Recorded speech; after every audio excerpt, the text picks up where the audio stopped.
আসসালামু আলাইকুম সুপ্রিয় দর্শক বন্ধুরা, অবস্থান করছি একটা আপেল খেতে। যদি ভুল না বলি, দেখেন কি পরিমাণ কুল এই গাছে ধরেছে। আমরা মূলত আজকে কৃষক ভাইয়ের সঙ্গে কথা বলবো। সবুজ ভাই, ভাই আসসালামু আলাইকুম। ও সরি, তরিকুল ভাই। তরিকুল ভাই ভালো আছেন? ভালো ভাই। আচ্ছা ভাই, এই কুলটা মূলত কি জাতের কুল ভাই? নাম বল সুন্দরী। বল সুন্দরী কুল। আসলে কত বছর আগে এই মূলত বাগানটা করেছেন? ভাই এটা 3-4-5 বছর মতো। 5 বছর মতো হয়েছে।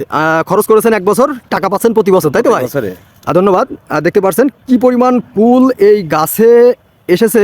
না দেখলে আসলে বিশ্বাস করবেন না, স্বচোখে না দেখলে হয়তো মানতে পারবেন না কি পরিমাণ কুল এই গাছে ধরেছে। ভাই সর্বোচ্চ কত টাকা দামে বিক্রি করা যায়? ভাই সর্বোচ্চ 110-20 পর্যন্ত বিক্রি করা যায়। আর সর্বনিম্ন যদি মনে করেন যে দাম কমে গেছে 50 টাকা, মিনিমাম 50-এর নিচে আর হয় না।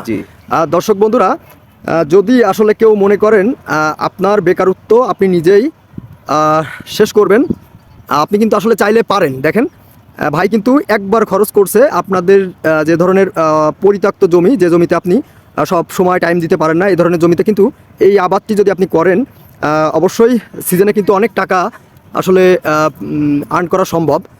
আমরা সেটি আপনাদেরকে বোঝানোর চেষ্টা করছিলাম, দেখানোর চেষ্টা করছিলাম। আসসালামু আলাইকুম।